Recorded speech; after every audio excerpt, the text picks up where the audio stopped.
आज मैं आप लोगों के लिए हलीमक रोग लेकर आया हूँ। आयुर्वेद में हलीमक रोग के लिए क्या क्या कहा गया है, चलिए देखते हैं।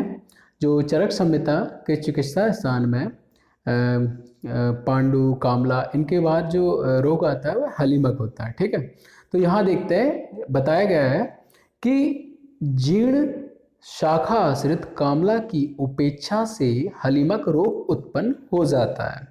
क्या कि क्रॉनिक जो कामला है रोग, ठीक है, तो वहाँ ट्रीटमेंट नहीं दिया गया, काफ़ी दिनों तक ट्रीटमेंट दिया ही नहीं गया, तो वहाँ पेशेंट को एक स्टेज बन जाती है पेशेंट के, उसे हलीमक कहते हैं। क्या, उसके शरीर में हलीमक रोग उत्पन्न हो जाता है।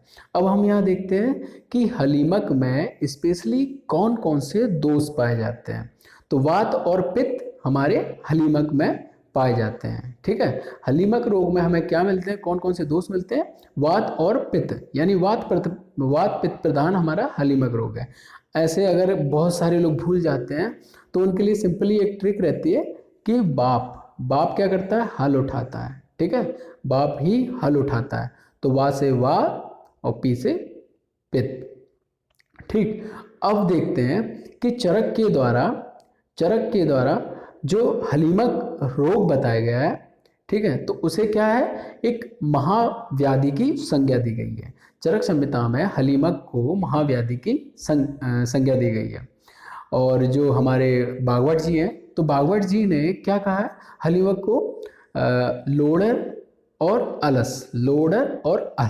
अलस। ठीक है, तो लोडर क्या करता है, वो जमीन को बिल्कुल पिचका देता है, चिपका देता है ना, चपटा बना देता है।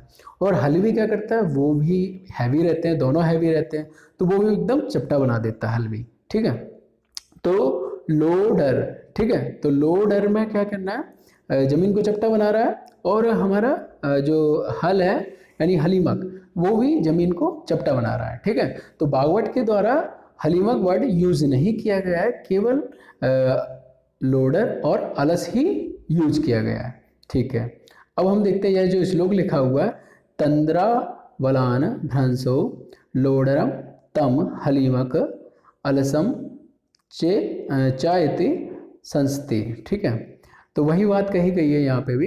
अब हम देखते हैं कि लक्षण में देखते हैं, यदा तू पांडु उर्वर्ण शाद हरित शाव पीतक। तो हम यह याद रखते हैं कि हरित, शाव और पीत यह हमारे चरक के द्वारा बताया गया है, और सुश्रुत के द्वारा क्या है, हरित पीत नील। क्या, हरित पीत नील। चरक ने शाव वर्ड यूज किया है और सुश्रुत ने नील वर्ड यूज किया है। चलिए, अब हम देखते हैं कि कुछ और भी लक्षण है। यह तो केवल बॉडी का कलर बता रहे हैं कि बॉडी का कलर कैसा दिखता है, दूर से दिखने पे कैसा, हरित पीत शाव वर्ड का दिखता है वो। अब देखते हैं कि बल उत्साह क्षय तंद्रा मंद अग्नित्वम मृदु ज्वरा। ठीक, यानी कि बल और उत्साह का क्षय होता है, तंद्रा मंद अग्नि और मृदु ज्वर उत्पन्न होता है। अब हम देखते हैं कि जब पिताजी सुबह से लेकर शाम तक हल चलाते हैं तो बॉडी में क्या क्या उत्पन्न होता है। हम देखते हैं कि बल और उत्साह का क्षय हो जाता है। ठीक है, तंद्रा भी आने लगती है और मृदु ज्वर भी आने लगता है हल्का हल्का। ठीक, जब मृदु ज्वर होगा तो क्या होगा, मंद अग्नि हो जाएगी। ठीक, मंद अग्नि हो जाए। अब स्त्रियों के लिए स्पेशली क्या बोला गया, देखिए, स्त्री हर्ष अंगमर्दस्य श्वास तृष्णा आरुचि भ्रमा। ठीक, तो स्त्रियों में अनुराग का अभाव हो जाता है, श्वास तृष्णा आरुचि भ्रम उत्पन्न हो जाता है। ठीक, अब हम देखते हैं कि जो हमारा हलीमक है, हलीमक में क्या क्या ट्रीटमेंट दे सकते हैं हम लोग। तो देखते हैं कि गुड़ची स्वरस क्षीर साधित।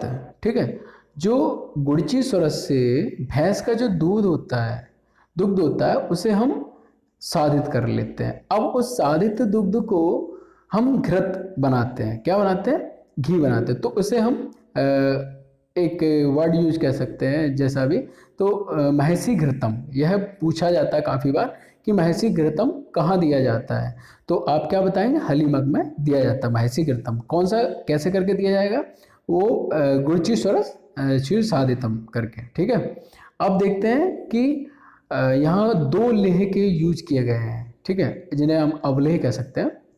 एक तो अभ्यालेह है, दूसरा द्राक्षावलेह। तो द्राक्षावलेह क्या करता है, हमारे लिवर पे अच्छे से काम करता है, ठीक है, जिसकी मंद अग्नि है तो उसे दीप्त करता है, ठीक। तो इसलिए हमें यहाँ द्राक्षावलेह दिया जाता है ताकि वह व्यक्ति हष्टपुष्ट हो सके द्राक्षावलेह की वजह से, क्योंकि काफ़ी वीकनेस है, बल का क्षय है और उत्साह का क्षय है।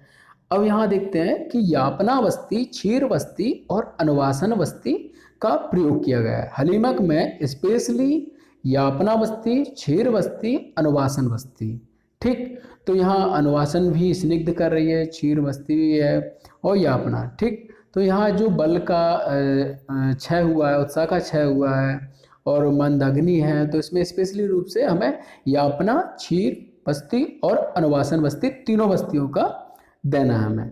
अब यहाँ एक कभी कभी पूछ भी लिया जाता है कि जो क्षीर बस्ती है, तो क्षीर बस्ती को हम हलीमक के अलावा हम और कहाँ दे सकते हैं, तो हम दे सकते हैं गुल में, गुल में हम क्षीर बस्ती को दे सकते हैं, ठीक है। चलिए, यह हमारा आज हलीमक टॉपिक कंप्लीट हुआ। Thank you.